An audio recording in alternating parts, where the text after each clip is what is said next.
Heureux de vous retrouver à nouveau, mesdames et messieurs. Bonsoir. Tout de suite, découvrons ensemble les sommaires.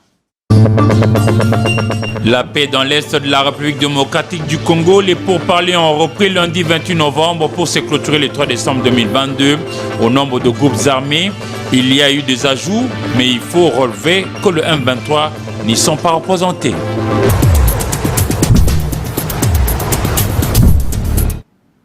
Bonsoir. Vous avez noté que l'actualité, c'est l'ouverture des travaux de la troisième round ce lundi 28 novembre 2022 du processus de Nairobi sur la paix dans la partie orientale de la République démocratique du Congo. Une centaine de participants prennent part à ce rendez-vous, excepté le M23.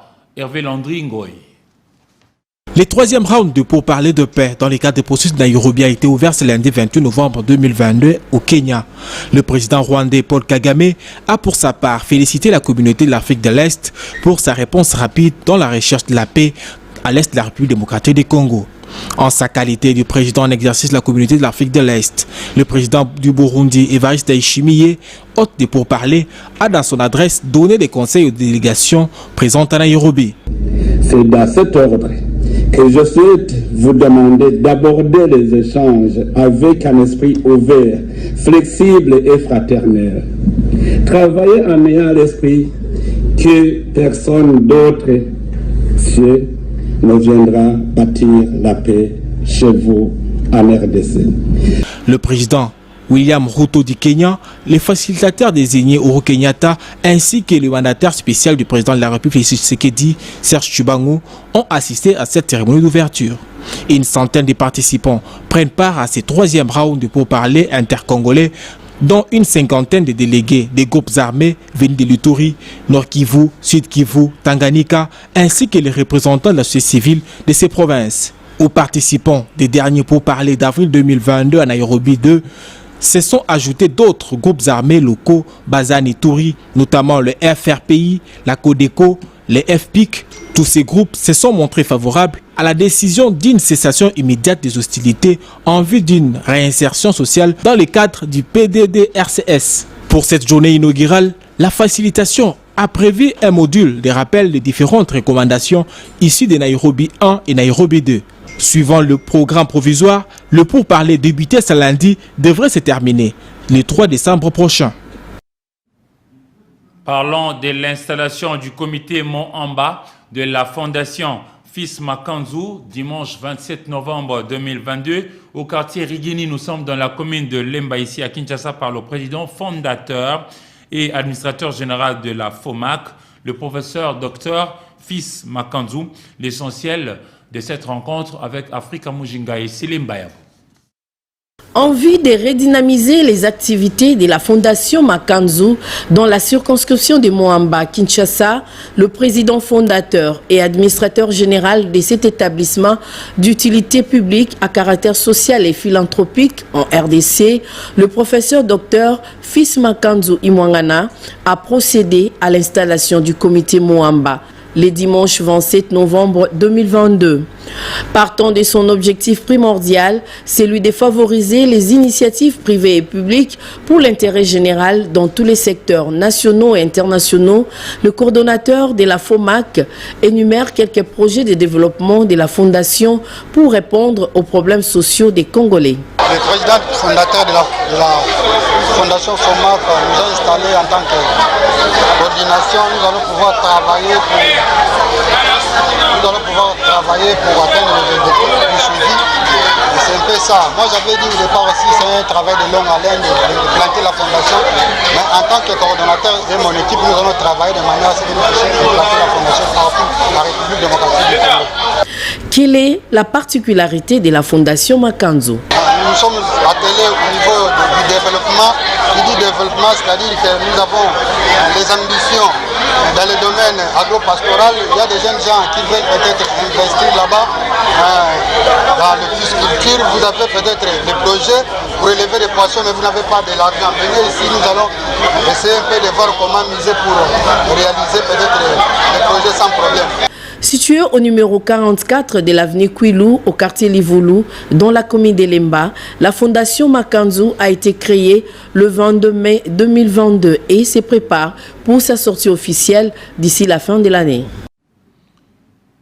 Par ailleurs, la haute cour militaire siégeant au degré d'appel dans la province de la Chopo a rendu le jeudi dernier son verdict dans 4 dossiers qu'elle a minutieusement examinés. Elle a condamné à 10 ans de servitude pénale principale 4 prévenus, dont les capitaines Egombe, commandant compagnie pour notamment le refus de combattre face à l'ennemi. Le lieutenant-colonel Mboussou Morgan, commandant bataillon, lui, a été acquitté et renvoyé de fin de toute poursuite. Sylvain Kapombo Bosengele. Un acquitté et 4 condamnés à 10 ans de servitude pénale principale. C'est le verdict de la haute cour militaire rendu à Kisangani le jeudi 24 novembre 2022 dans la salle des audiences de la Chopo Otuele.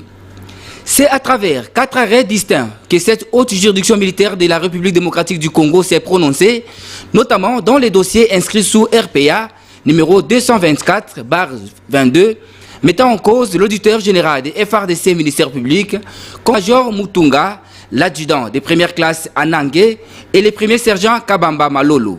Ils ont été condamnés chacun à 10 ans de servitude pénale principale pour meurtre. Le deuxième arrêt est relatif au dossier inscrit sous RPA numéro 175/19, une affaire ayant opposé l'auditeur général ministère public au lieutenant-colonel Morgan Mboussou et les capitaines Egombe respectivement, commandant bataillon et commandant compagnie opérant à Bafouassende lors de la commission des faits. Si le premier est acquitté pour les infractions de détournement des fonds, des opérations, fuite devant l'ennemi, démoralisation de la troupe et la non-dénonciation d'une infraction commise par un justiciable de la juridiction militaire, le capitaine Egombe, par contre, a écopé de 10 ans de prison ferme pour les préventions de fuite devant l'ennemi et les refus de combattre. Il a été tout de même acquitté pour la seule infraction de démoralisation de la troupe. Au niveau du Congo central, parce qu'on a quitté la Chopo, il faut dire que l'Institut supérieur de sciences de santé et développement à Kazangulu, dans le Congo central, je l'ai dit, a organisé la cérémonie le samedi dernier de collation de grades au profit de plusieurs étudiants devenus aujourd'hui membres qui peuvent œuvrer dans le domaine professionnel. Sylvain Kapombo Bosengele, Julia Kamonia et Popol Diako pour la suite. Le territoire de Kasangulu dans le Congo central a brillé de mille feux à cette cérémonie de collation des grades académiques édition 2021-2022 à l'Institut supérieur des sciences de santé et développement. Son secrétaire général académique Jires Lomeka se réjouit de l'introduction au système LMD.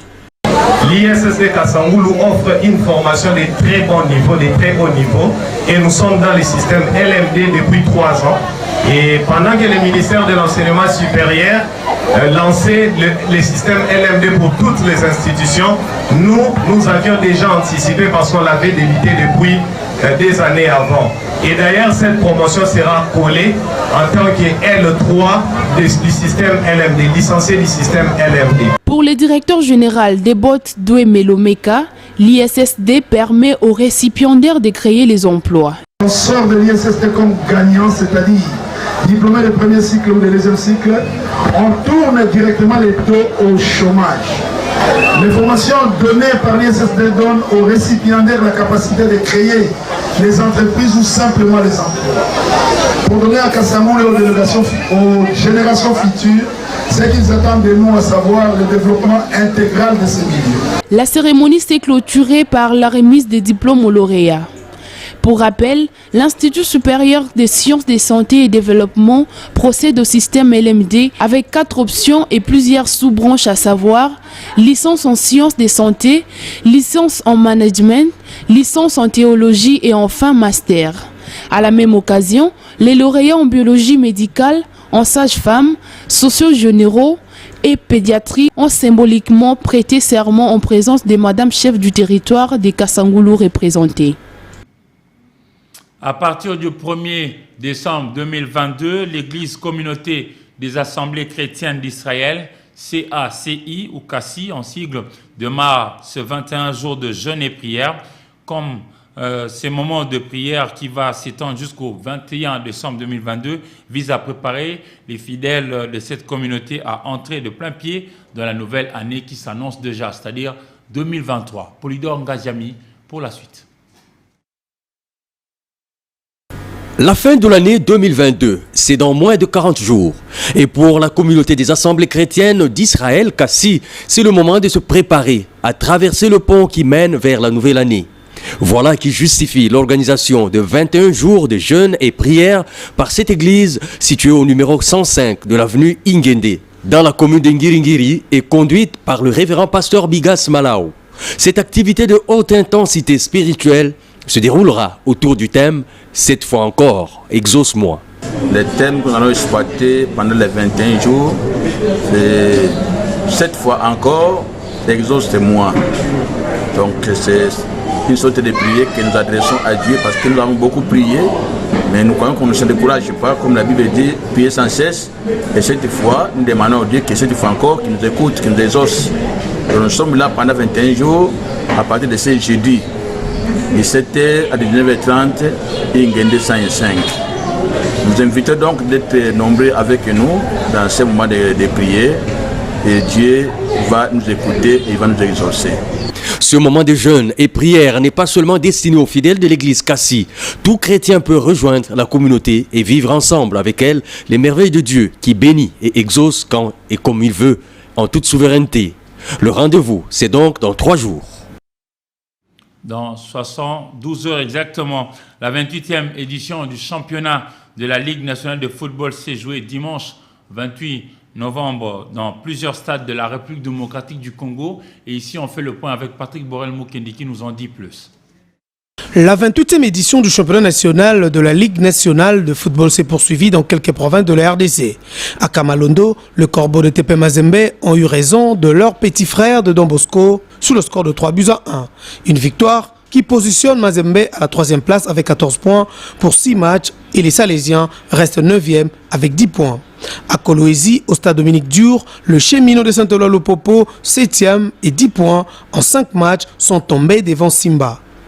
2-1, 1 contre 2.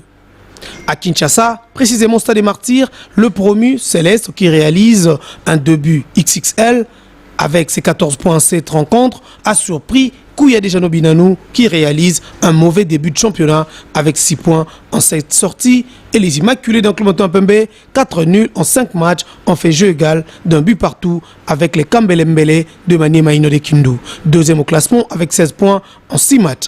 On a bien entamé la partie, surtout en première période on pouvait faire les breaks. Là on n'a pas su faire les breaks en première période et voilà, à force de rater les occasions faciles à finir, on risque de s'exposer. Ce que nous avons fait en deuxième période, on n'était vraiment pas concentré, on n'a pas bien rentré dans le match. On a concédé ces buts la bête.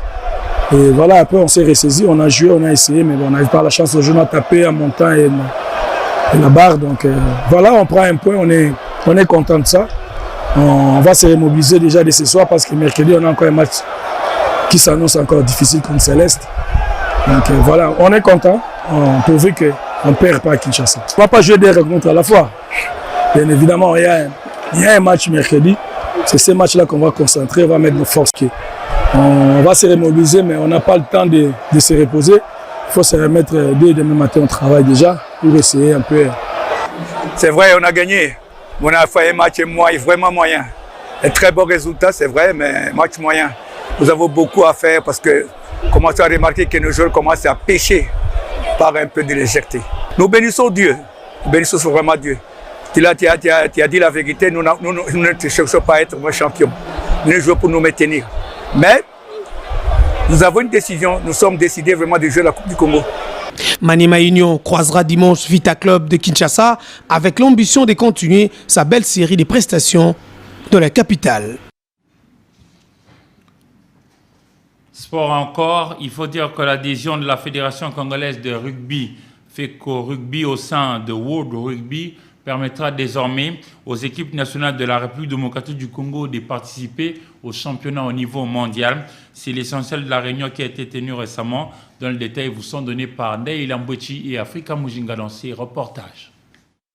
Désormais, la République démocratique du Congo fait partie des 133 pays membres des Rugby Monde World Rugby.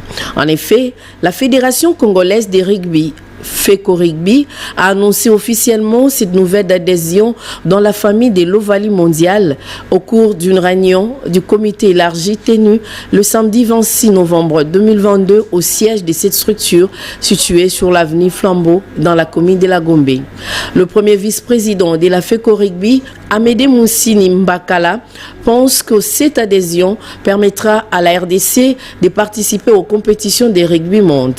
Je crois que pendant plusieurs années, nous jouions au rugby, mais cette fois-ci, depuis le 6 novembre 2022, à partir de la Nouvelle-Zélande en Australie, on a adhéré au World Rugby, c'est-à-dire l'équivalent de FIFA Football, mais dans le monde du rugby, c'est World Rugby. C'est pour cela qu'on a convié tous les membres du comité fédéral et des ligues pour qu'on puisse un peu commémorer cet instant. Et ça va nous aider pour l'épanouissement de nos athlètes parce qu'on a des athlètes qui évoluent localement et ceux qui évoluent à l'international. Je crois que ça va nous aider à fusionner les deux camps pour qu'on puisse aller vraiment de l'avant. Nous disons merci, le chef de l'État, M. Félix Antoine Tshisekedi Tshilombo, par un de ses conseillers, M. Yannick le Tadila, qui nous a aidés pour le monitoring, pour que nous puissions aller de l'avant. Et aussi le ministère des Sports, avec ses conseillers, M. Josué, qui nous ont aidés. Vraiment, nous leur disons merci. Aujourd'hui, nous savons que nous avons la tête haute, nous sommes dans le World Rugby, c'est une joie pour nous et pour tous les Congolais. A noter que la FECO Rugby a 2 ans de travail pour être admis comme membre effectif des World Rugby. Nous allons prendre à présent la page internationale dans une sélection faite par Polydor Ngazemi.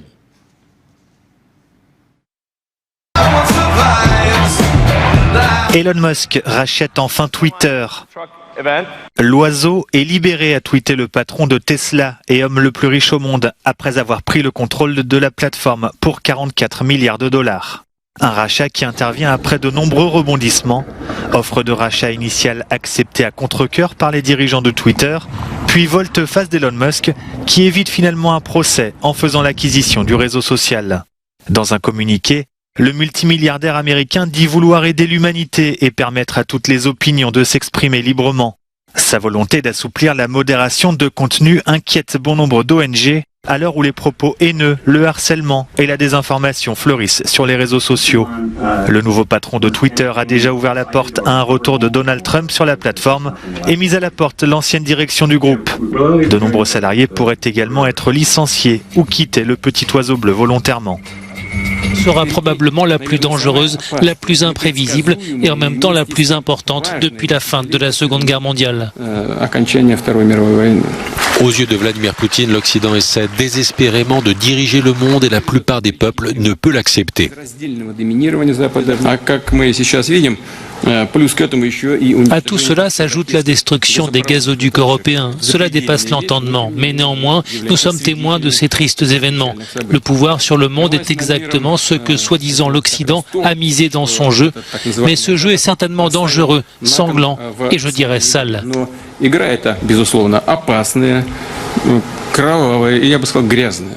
Le conseiller du président ukrainien Mikhailo Podolyak estime que le président russe voit la réalité dans un miroir inversé. Mikhailo Podolyak ajoute par ailleurs que celui qui sème le vent récolte la tempête et que la tempête approche. De leur côté, les États-Unis relativisent la menace russe en la comparant aux défis durables que leur pose la Chine. La stratégie nationale de défense considère la Russie comme une menace aiguë. Nous avons choisi le mot aigu avec soin. À la différence de la Chine, la Russie n'est pas en mesure de défier profondément sur le long terme les États-Unis. Lloyd Austin estime possible le risque d'une escalade avec la Russie et prévient qu'en cas d'attaque nucléaire, la riposte serait importante. Nous allons lire la presse parue sur Kinshasa dans une sélection, cette fois-ci signée par Papi Katassi.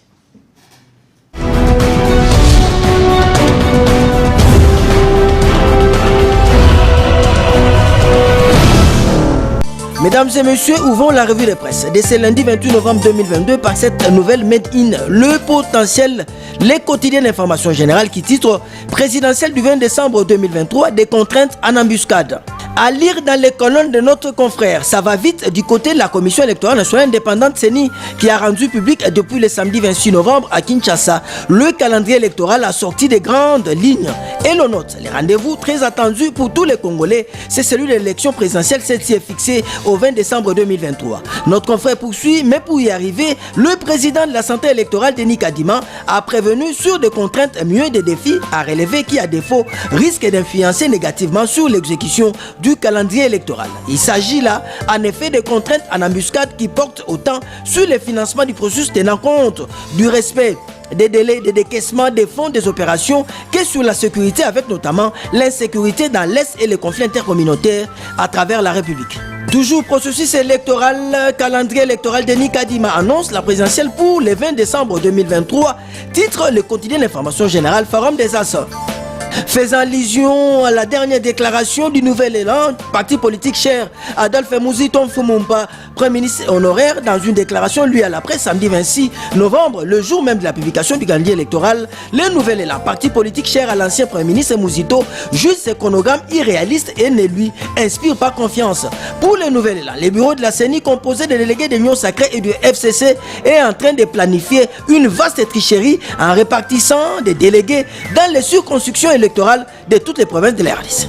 Dans un autre registre, quand le trafic d'influence cause mort d'hommes, note le quotidien d'information générale La République.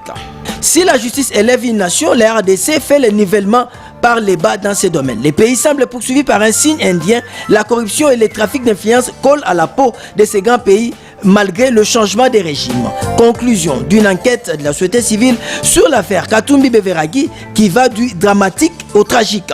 Hassani Zabalega, huissier près le tribunal du commerce de Lubumbashi, nous informe notre consoeur. Et d'abord, c'est cressé dans les bureaux de Pascal Beveragi alors qu'il remplissait sa mission de poser l'exploit du tribunal. Ensuite, il est menacé de mort avant d'un mandat d'arrêt soit émis à son encontre par le procureur général de la République. Près le parquet de Lubumbashi, informé du drame, son épouse Irène Kapinga pique une crise et meurt. C'est là, ressort d'une enquête menée par les cadres de concertation de la société civile rendue publique le 25 novembre sous le titre « Instrumentalisé par Peter Kazadi, le pouvoir judiciaire du Haut-Katanga, occasion de la mort de Irène Kapinga ». Terminons par cette nouvelle. Les patronats vexent dans l'irrationnel. Ils demandent au gouvernement de suspendre les contrôles dans les entreprises lors des fêtes de fin d'année. Tshisekedi appelé à bloquer la requête de la FEC, nous dit le trio hebdomadaire panafricain au cœur de l'Afrique, Africa News. En croire notre confrère, un courrier de la Fédération des entreprises du Congo FEC du 9 novembre 2022 adressé au Premier ministre flash Alain Kasouba, spécialiste en fiscalité. Kasouba est remonté de voir cette organisation patronale du secteur privé solliciter la suspension de toutes les missions de contrôle à caractère fiscal, parafiscal et économique pour une durée de 4 mois sur toute l'étendue de la RDC en vue de leur permettre de préparer dans la quiétude leur état financier. Ça n'est donc fini pour cette revue de presse. Au revoir et à demain.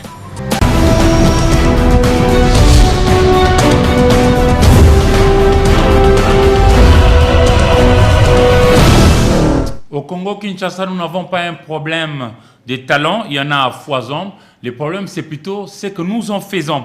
Kibali Gold Mines donne ici un bel exemple à suivre. Cette entreprise d'exploitation aurifère a découvert un jeune enfant, dessinateur au début, aujourd'hui qui a réussi à faire honneur à la culture du peuple Mangbetu. Nous sommes dans la province de Haut-Ouélé. Une soirée spéciale a été organisée en son honneur ici à Kinshasa au Fleuve Congo Hotel. Découvrons Christopher Omwami dans ses grands formats. Cette soirée en l'honneur d'un artiste né nous plonge dans la culture de la tribu Mangbetu.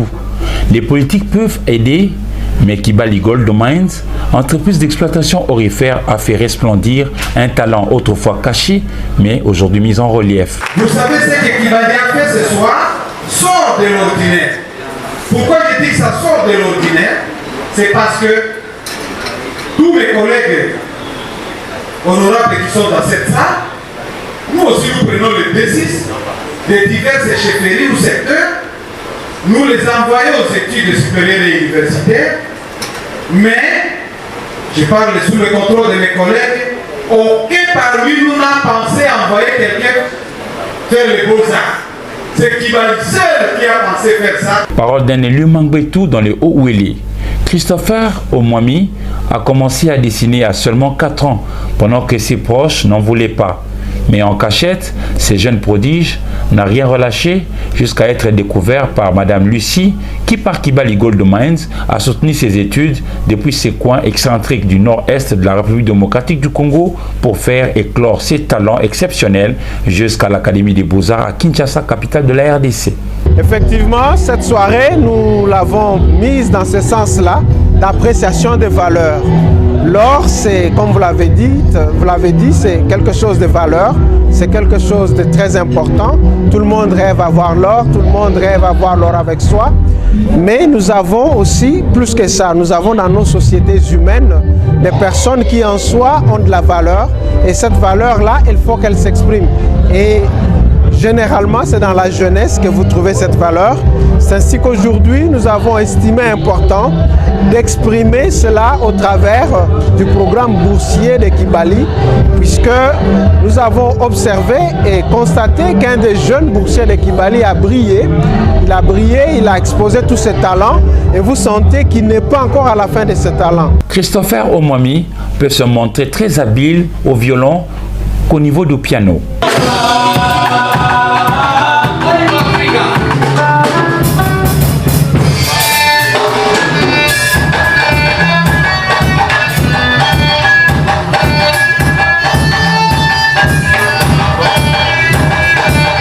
L'écriture de la chanson, autant dans l'interprétation, il en fait son univers.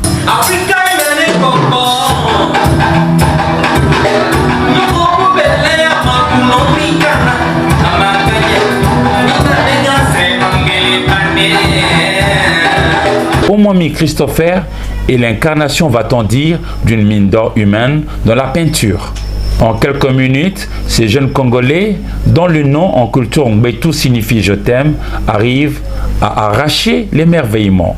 Cas de la ministre de Mines, Antoinette Nsamba Kalambay, visiblement convaincue, séance tenante. Merci. Apparemment, vous êtes jaloux. Est-ce qu'on peut encore applaudir le président pour ce portrait?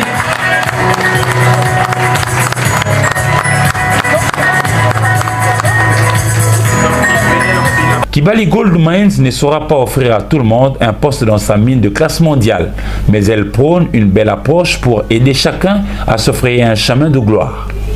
Je crois que ceci nous inspire nous-mêmes à Kibali. Comme vous le dites, la mine ne peut pas donner du travail à tout le monde, mais nous avons chacun un talent. C'est question que les gens soient conscients, surtout les communautés qui sont aux alentours de nos mines, qu'ils comprennent qu'il y a une façon autre de s'exprimer. Ce n'est pas simplement en travaillant pour la mine, mais c'est aussi en exhibant ses talents ou en montrant de quoi on est capable. Donc demain, ce sera peut-être un footballeur, un sportif ou quelqu'un dans un autre domaine. Et c'est ce que nous avons voulu relever. Et c'est ça le travail qu'une mine peut faire, ce travail catalyste. Sur place, une vente aux enchères de tableaux peints par Omwami Christopher a été lancée au bonheur de tous les convives venus assister à ce dîner aux couleurs culturelles pour vanter ses talents congolais. $700 dans la salle pour la reine ghetto. On peut aller au-delà, $1000, 1500, on va pas quand même... $1000 et c'est parti. Merci. La princesse le tableau est parti. Très talentueux pour s'exprimer dans le tableau, Omwami Christopher a eu du mal à laisser tomber quelques mots, tellement ému. Je ne saurais pas exprimer les sentiments que j'ai pour votre arrivée dans ce endroit. Je pense qu'un merci ne pourra pas suffire. Ça serait très insuffisant. J'ai cette gratitude-là dans moi et elle demeurera toujours. Puisque personnellement, je sais que j'ai été rendu spécial par vous. Une bonne manière pour Kibali Gold Mines de clôturer l'année 2022 avec une note culturelle qui inspire pour aller découvrir d'autres Christopher Omwami et certainement dans d'autres domaines de la vie, qui sait. Exactement, la meilleure façon de clôturer une année, c'est sur une note humaine. Donc nous faisons toujours des conférences de presse, nous vous donnons les résultats mais nous avons estimé qu'il était bon que nous clôturions pour nous dire qu'est-ce que soit ce que nous faisons. Les mines, c'est les personnes qui les font.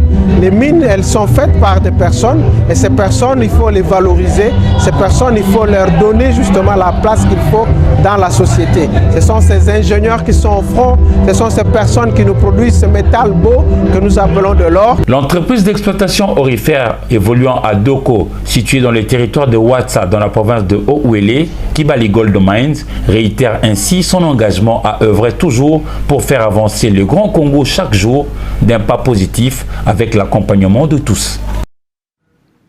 Et nous allons clôturer ce journal avec ce rappel de titre. La paix dans l'Est de la République démocratique du Congo. Les pourparlers ont repris lundi 28 novembre pour se clôturer le 3 décembre 2022. Au nombre de groupes armés, il y a eu des ajouts, mais il faut relever que le M23 n'y sont pas représentés.